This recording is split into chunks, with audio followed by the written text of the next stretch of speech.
do Senhor, a qual nós acabamos de ler, diz que nele se descobre o quê? A revelação. Você não leu o versículo. Aí sentado, pega a sua Bíblia de novo. Abra ela de novo no mesmo versículo.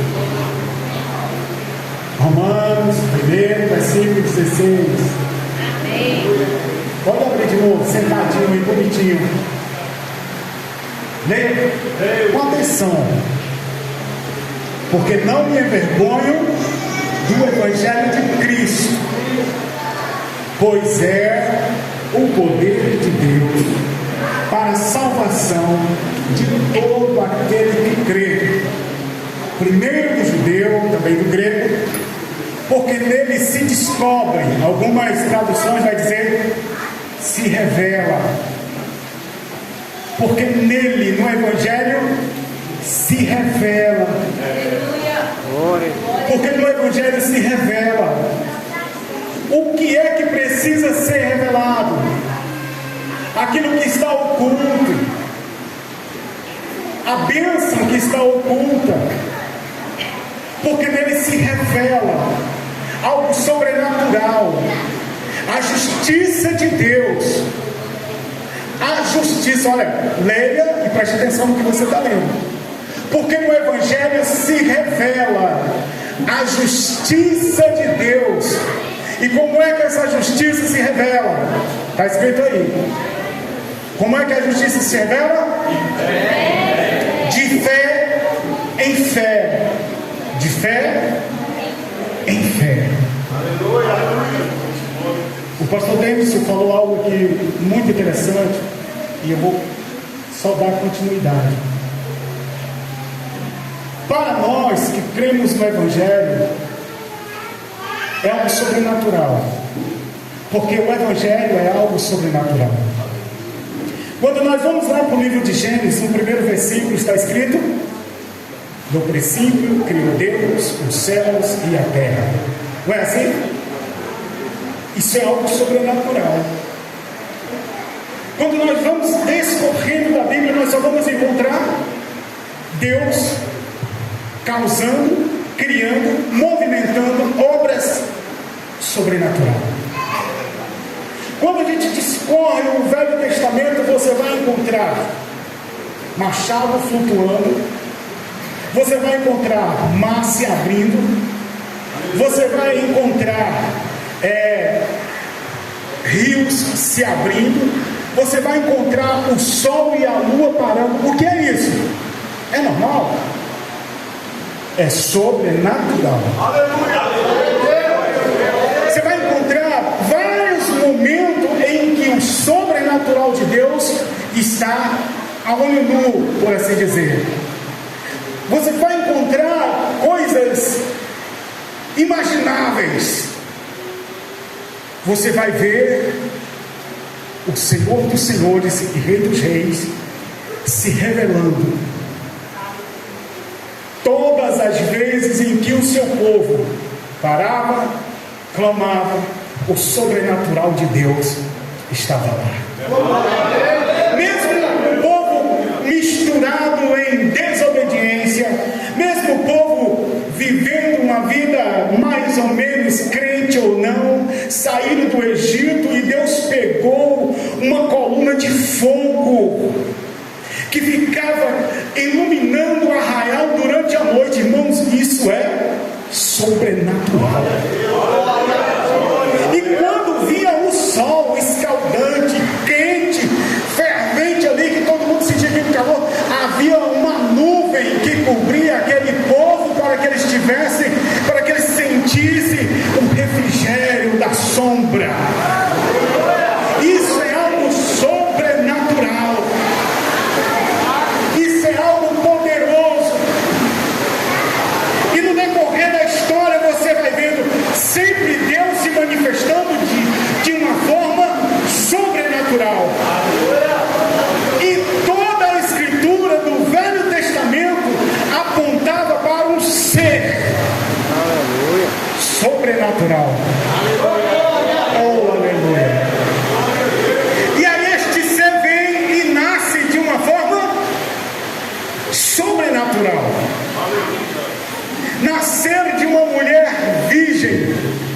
é sobrenatural. Hã? É sobrenatural. Cientificamente é impossível. A sua concepção, porque disse o anjo para a Dona Maria: tu conceberás do Espírito Santo. Isso é sobrenatural. Não é normal. É algo poderoso, é sobrenatural. E esta criança cresce em graça e conhecimento. É sobrenatural. É sobrenatural. E ele começa a pregar, ele começa a ensinar.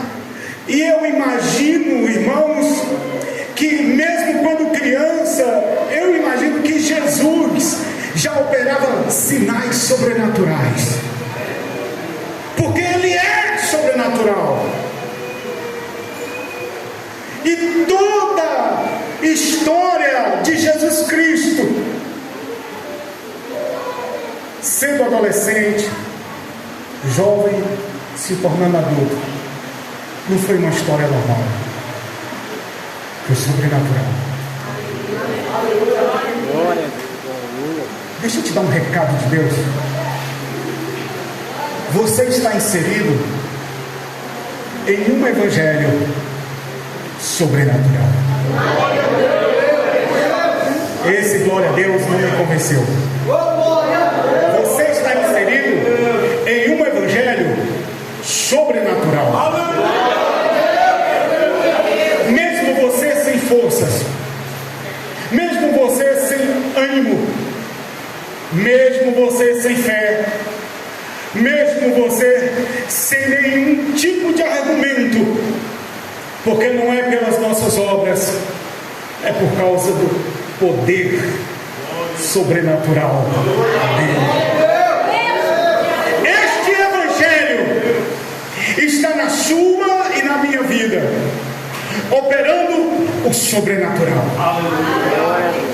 Jesus começa a pregar, a ensinar, e aí vem todo o contexto dos 4 evangelhos, e ele operava sinais sobrenaturais.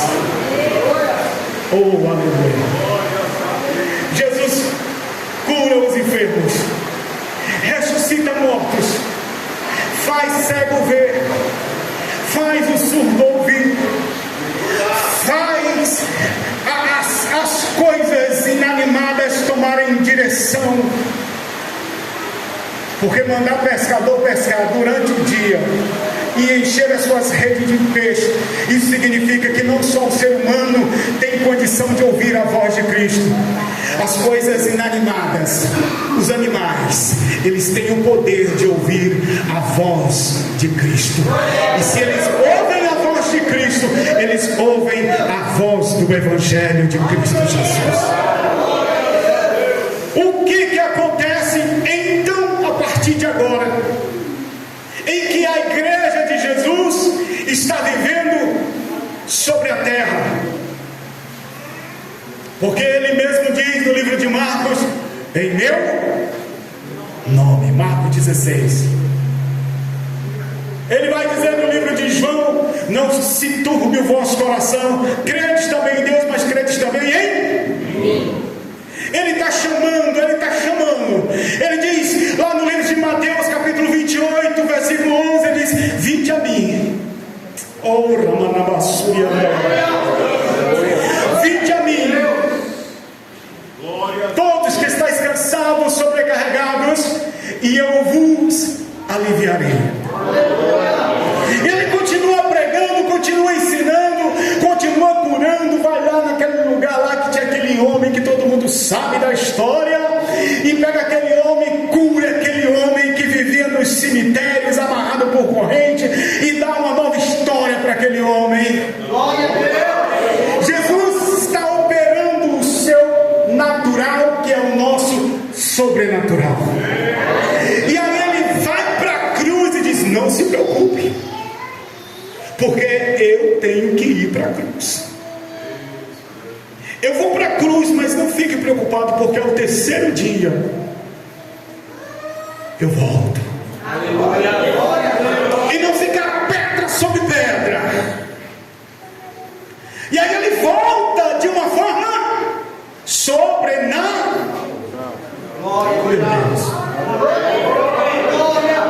Ele volta de uma forma sobrenatural. Vamos pensar um pouquinho? Imagine Jesus mortinho da Silva. O povo vai lá, pega um suento, passa os olhos, enrola em pano, está morto. Leva para dentro aquele negócio lá, aquela tumba e bota a pedra natural. Está lá. Mas aí de repente acontece o sobrenatural. A pedra se rompe. Mas antes disso acontece algo que eu e você devemos pensar. Por que a morte não conseguiu segurar Jesus? Glória a Deus. Oh, glória. Sim. Porque a morte é consequência do pecado. Jesus não estava sobre a lei então a morte não poderia. E Deus o ressuscitou. Está escrito. E deu-lhe um nome que é sobre todo nome, do qual nome todo joelho se dobrará. Mas para que estes joelhos se dobrem, muita gente fala que é em oração. Não, tem muito joelho que está se dobrando diante dele. É na contenda, é na luta, é na prova, é na dor. E não é crente não, é descrente. Vai dobrar os joelhos, porque todo joelho se dobrará. Ou seja, está acontecendo diante dos nossos olhos uma obra sobrenatural. E ele diz, e nós praticamos isso toda ceia. Está lá, toda ceia, que nós devemos fazer parte do seu corpo, que nós devemos nos alimentar do seu corpo, devemos fazer parte do seu corpo. O corpo de Cristo é natural ou sobrenatural? Aleluia. O corpo de Cristo é natural ou sobrenatural? Porque o corpo de Cristo está ressuscitado, está em glória. O corpo de Cristo, ele é sobrenatural. E deixa já eu, em nome de Jesus Cristo, em nome de Jesus, Deus está curando aqui nesta noite. Em nome de Jesus, não é jargão não. Deus está transformando vidas aqui nesta noite. Deus está fazendo o seu sobrenatural acontecer. Aleluia! Estamos inseridos em um corpo sobrenatural e devemos viver conforme a orientação deste corpo sobrenatural. Você está inserido em um evangelho sobrenatural. O Deus que você serve é sobrenatural. A palavra de Deus que está nas tuas mãos é sobrenatural. A glória do Eterno está sobre a igreja, porque está escrito que as portas do inferno não prevalecerão contra a igreja de Cristo. Isso é sobrenatural. O inferno está armando, está trabalhando, vai fechar a igreja, está dizendo, está trabalhando, mas deixa eu te dizer um recado de Deus: a porta que Deus abre, ninguém fecha. A obra que Deus levanta, ninguém derruba. Aquele que Deus levanta, ninguém derruba. Aquele que Deus pega pela mão, ninguém toma.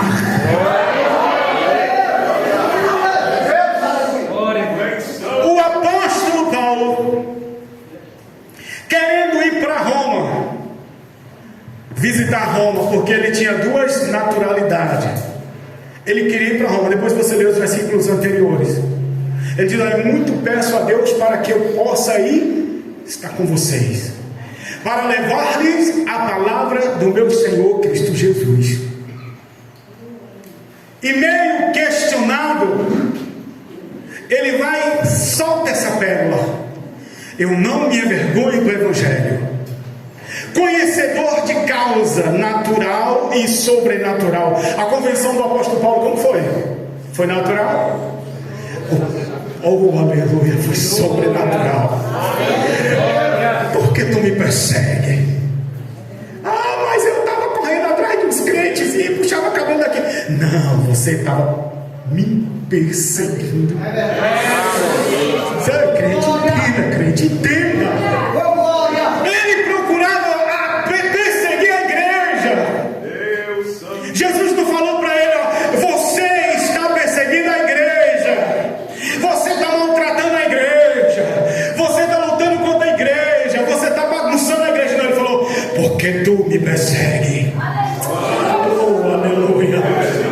Porque tu me persegue, porque tu me persegue. Em outras palavras, eu estou no meio deles, sou eu que levanto eles, sou eu que salvo eles, eu estou na vida deles, eu estou no coração deles, eu estou na vida deles, eu estou na história deles, sou eu que levanto, sou eu que sustento. Por que você me persegue? Aí dizem que o homem caiu de que mesmo jeito do cavalo. Ele caiu de alguma coisa. Isto é povo. E também caiu em si. Assim como o apóstolo Paulo, muitos de nós precisamos cair em si. Por que ele cita esta palavrinha? Vergonha. Você tem vergonha? Claro que tem. Eu sou uma pessoa totalmente vergonhosa. Você não é não? Tem vergonha, não tem? Vergonha mesmo. Meu Deus do céu. Eu?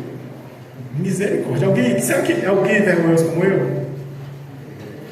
Uma vez eu estava no restaurante com minha esposa e deixei um garfo cair. Irmão, quase que eu morro. E parece que tem gente que fica assim, ó, só para ouvir e olhar. O povo todinho parece que estava ensaiado. Olhar para mim, quase que eu me murchava ali, basicamente debaixo da mesa. Vergonha é um sentimento que nós nos reprovamos diante de situações em que às vezes acontece. Às vezes porque a gente vacila, às vezes porque alguém nos promove a vergonha. Quem já sentiu envergonhado aqui? Todo mundo. Uma vez eu passei por uma situação que eu fiquei envergonhado, mas eu fiquei calado. Nessa época eu trabalhava na prefeitura e teve um colega que trabalhava no almoxarifado. Ele ficou uma semana sem trabalhar. Aí, quando eu entro na sala, doutor Odildo Andrade, era secretário. Ele olhou para mim e disse: você não tem nenhuma responsabilidade. Irmãos, aquele bater em mim, eu falava, como a gente sempre fala, você é um irresponsável. Meu Deus, o que foi que eu fiz para esse homem? Como é que você abandona seu posto de trabalho? Como é que tá? E aí, rapaz, eu fiquei calado, fiquei envergonhado. Aí parece que Deus pegou, Deus viu, Deus sentiu. Aí Deus pegou o outro colega e ele entrou na sala e percebeu a situação e disse: não, rapaz, quem faltou o serviço foi o outro, aqui é Luciano. Aquele homem começou a chorar e me pedir desculpas. Aí eu voltei a viver. Me desculpa. E aí eu fiquei, parece que tiraram o peso das minhas costas. Que alívio. Situações que nos envergonham. Por que o apóstolo Paulo fala esta palavra? Será que é a havia pessoas que estavam com vergonha do Evangelho? Será que tinha pessoas que tinham vergonha do Evangelho? Ou não acreditavam no Evangelho como deveria acreditar, e por causa disso tentava se esconder diante de desculpas, disso, daquilo? Será que no nosso meio nós estamos acreditando no Evangelho como devemos acreditar? Às vezes não mandamos Jesus curar porque temos medo e ficamos com vergonha. Será que vai curar? Às vezes a gente vê uma pessoa entrar na cadeira de roda, a gente até tem vontade de mandar levantar, mas aí a gente não manda porque vem aquele abatimento. Será que vai? Será que... Aí fica naquela, aí acaba o culto. E às vezes a gente chega em casa e vai orar, às vezes até tem vergonha da oração, porque às vezes a condição não está em acordo com aquilo que nós estamos falando. E aí vem aquela oração: meu Deus, tem misericórdia. Oh Jesus. E as pessoas, os Saulos, estão perseguindo Jesus. Continuam perseguindo Jesus. E sabe o que é que Jesus fala? Por que me perseguem? Por que me perseguem? Por que me perseguem?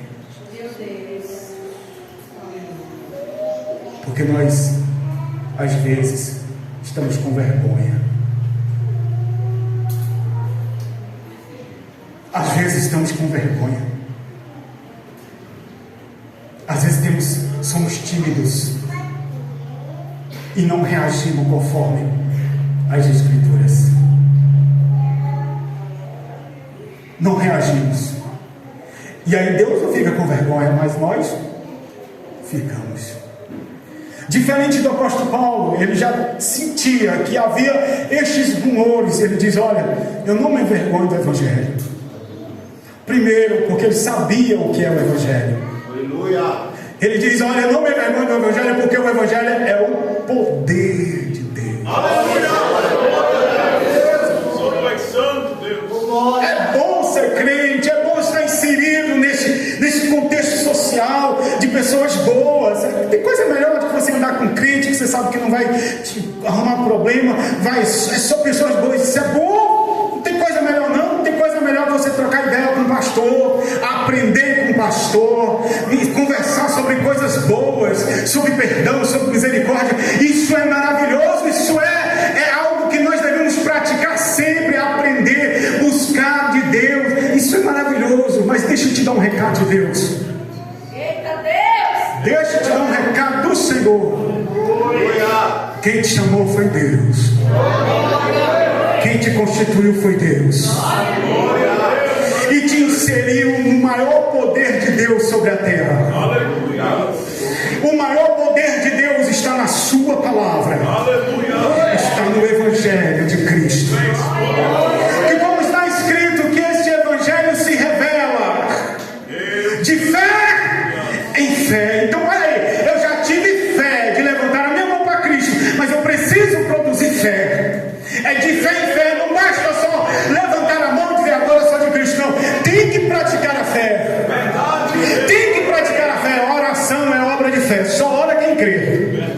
A oração é obra de fé. Outra obra de fé, só lê Bíblia quem crê nela. Obra de fé, outra obra de fé é aqueles que se jogam a Deus. E Senhor, se o Senhor não me segurar, eu vou quebrar meu queixo, eu vou arrumar minha boca no chão, mas eu me jogo nos teus braços. Isso é fé. Prática de fé. Não há demônio, não há obra maligna que vai parar o Evangelho de Cristo. O Evangelho de Cristo não para. O Evangelho de Cristo não para. Para crente desavisado. Para crente desavisado, sem palavras, sem Bíblia, sem Deus, esse para. Mas aqueles que estão inseridos no Evangelho que revela a glória de Cristo.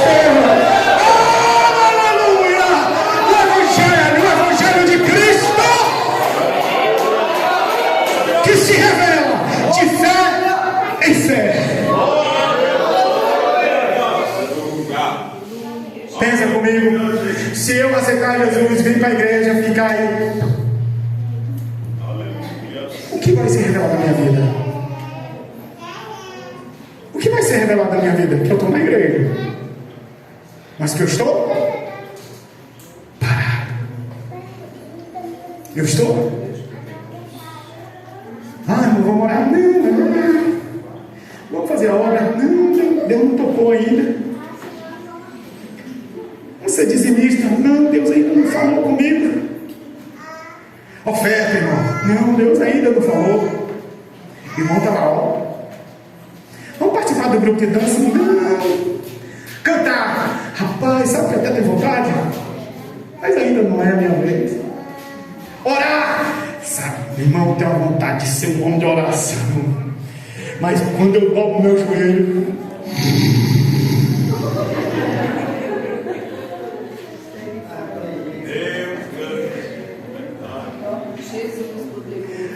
eu vou estudar a Bíblia. Abre a Bíblia para ler.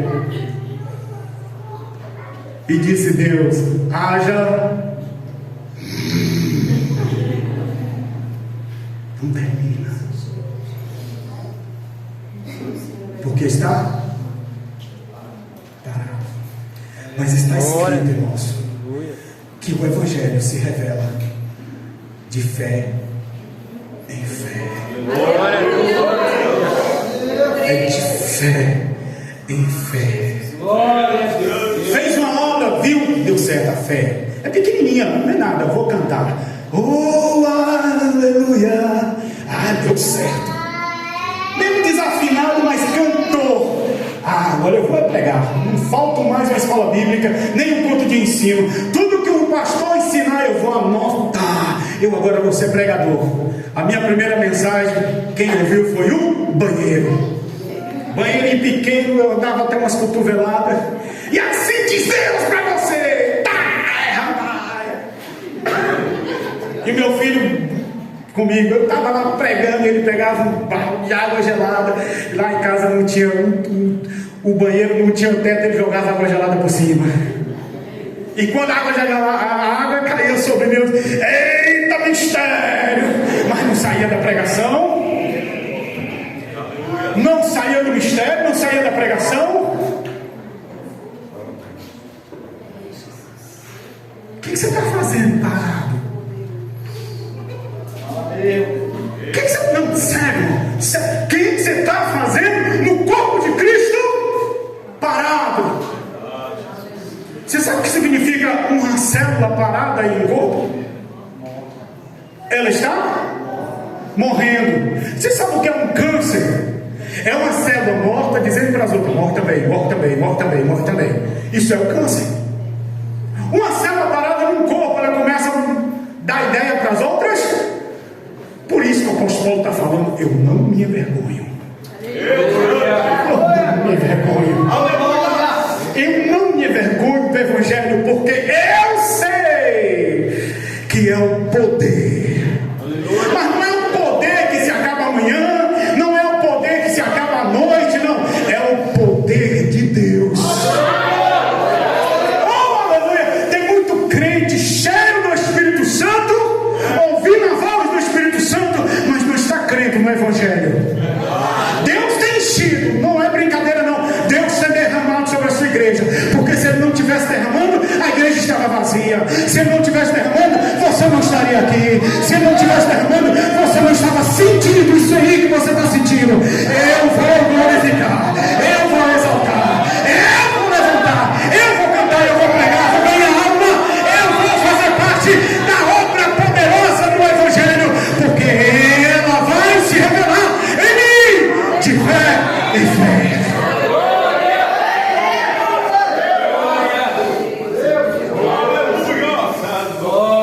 Quer saber a verdade? Você que é profeta de Deus, que Deus te chamou nesse ministério, você sabe que Deus está falando com você neste momento. Está na hora de abrir a sua boca. Você que é chamado para pregar a palavra de Deus e que não se dedica à palavra, está na hora de dedicar a palavra de Deus para Deus te usar na terra para ganhar alma. Você sabe que Deus está falando com você. Você sabe que Deus já tocou no seu coração. Você sabe que Deus tem falado na sua vida. Você sabe, e não bota a culpa no cão não, porque o cão já foi repreendido. Não tem mais poder sobre a tua vida, não tem mais poder sobre a tua casa, não tem mais poder sobre a tua família. Não bota a culpa no cão não sou advogado dele. Eu estou dizendo que você está parado. Você precisa produzir fé, de fé em fé, de fé em fé.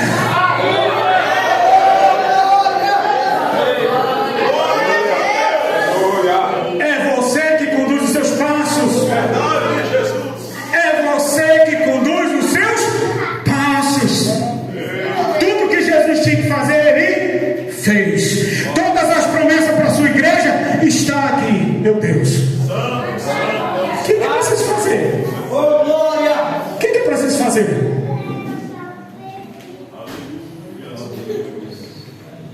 O que é preciso fazer, igreja?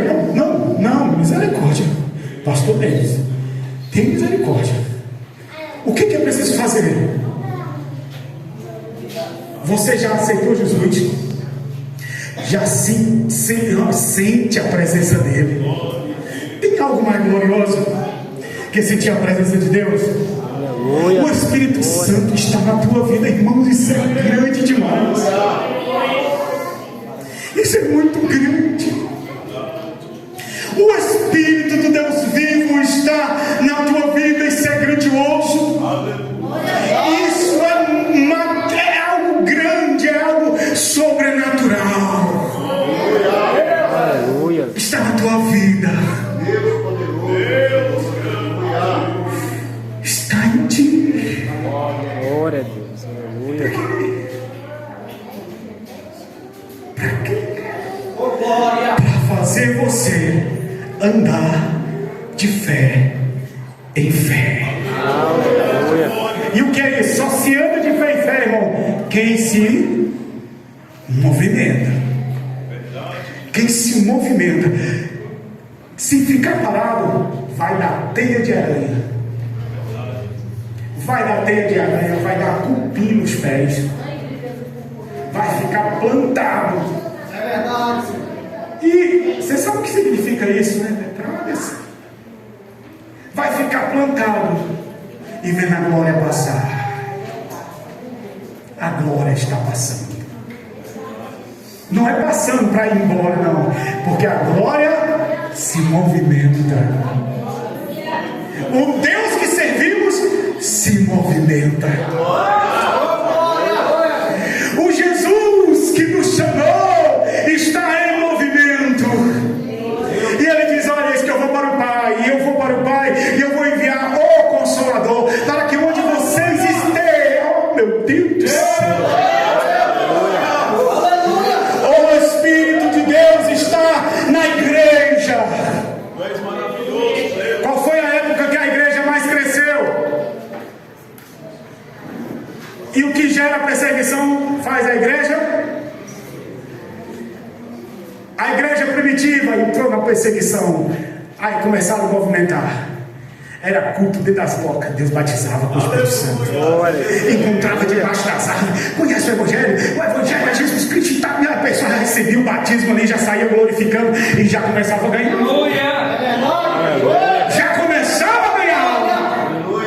A igreja primitiva foi perseguida, foi movimentada e ela cresceu. Foi uma das épocas que mais se fala da glória de Deus. A reforma, a igreja foi um movimento, a obra cresceu, igrejas cresceu, a igreja de Deus nasceu debaixo de perseguição. E foi a época que a igreja mais cresceu, porque a igreja estava...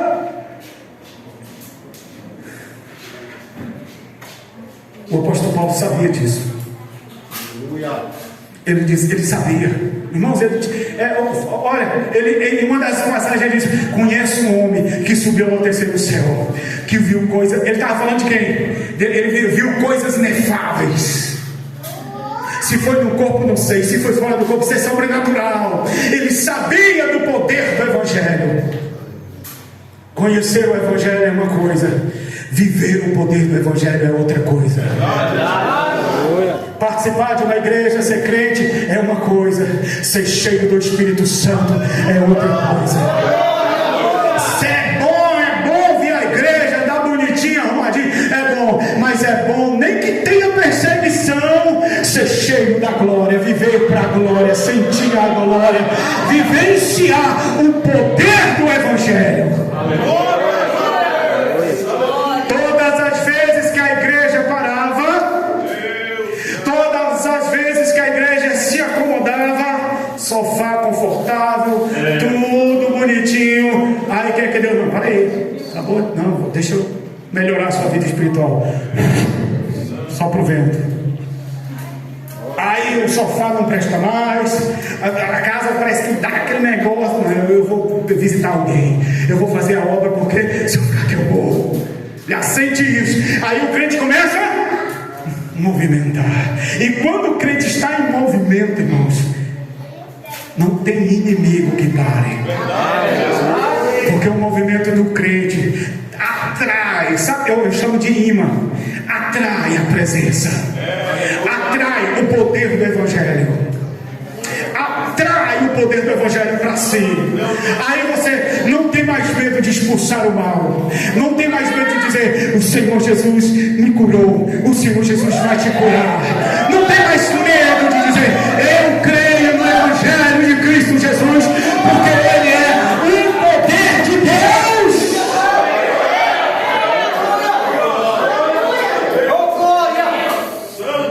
No livro de 2 Coríntios, capítulo 4, versículo 4, está escrito que o Deus desse século cegou o entendimento dos incrédulos, para que não lhes resplandeça a luz da glória do Evangelho de Cristo Jesus, que é a imagem de Deus. O Deus desse século, quem é o Deus desse século?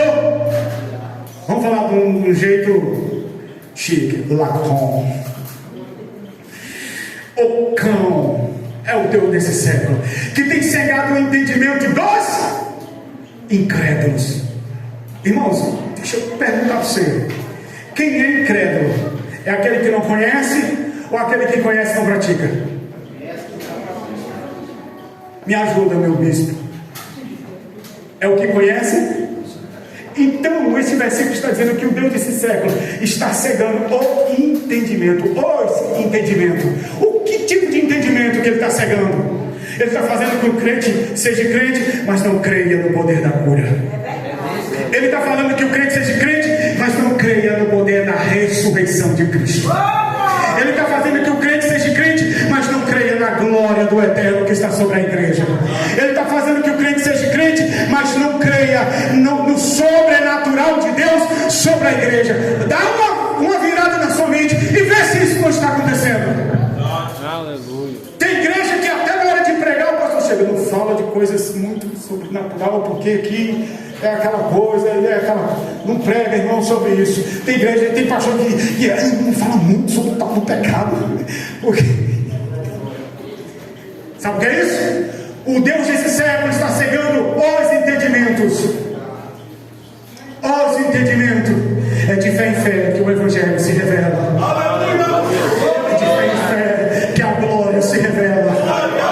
É de fé, o entendimento dos incrédulos, aqueles que conhecem, mas não praticam, aqueles que sabem que existe, mas não tomam posse, aqueles que sabem do tamanho da glória, mas ficam raquíticozinhos sem querer se submeter à vontade de Deus. Aleluia! Porque estamos acostumados com a nossa vida tranquila ali, casa, trabalho, igreja, casa, trabalho, igreja. Deus quer fazer assim, ó: trabalho, glória, poder, unção, igreja, poder, unção, transformação, libertação. Deus quer fazer dessa forma, mas nós estamos acostumados: casa, trabalho, igreja, escola. Porque o Deus desse século tem cegado os entendimentos, tem feito com que muitos cheios do Espírito Santo não se deixem ser usados pelo Espírito Santo. Tem muitos que são cheios da palavra, mas não se submetem à autoridade da palavra. Tem muitos que são cheios da glória, mas não querem revelar a glória de Deus, querem revelar a sua própria glória. Tem muitos cheios de Deus, mas acham que Ele deve estar na frente de Deus. Porque o Deus desse século cegou os entendimentos. E do apóstolo Paulo ele sabia: olha, Romanos, quando eu chegar aí para pregar para vocês, tipo assim, quando eu tiver aí, vocês vão ver. Aleluia. Seus assanhados, vocês vão ver a glória do Evangelho de Cristo que está na minha vida. Olha, Romano, eu sei que o Evangelho de Deus é poder de Deus. Ele diz primeiro para a salvação desse, para a salvação daquele, para isso, para aquilo, e vai falando, porque é de fé em fé. É de fé em fé. Eu não me envergonho do Evangelho. Como é que você se envergonha de algo poderoso? Como é que se envergonha de algo grandioso? Como é que se envergonha de algo sobrenatural? Meu Deus. Oh, igreja de Deus. Oh, glória! Quem está falando com você agora, não tenha dúvida, não sou eu sou apenas o servo do mais servo. É a palavra. Aleluia, Deus. Se coloque de pé. Glória!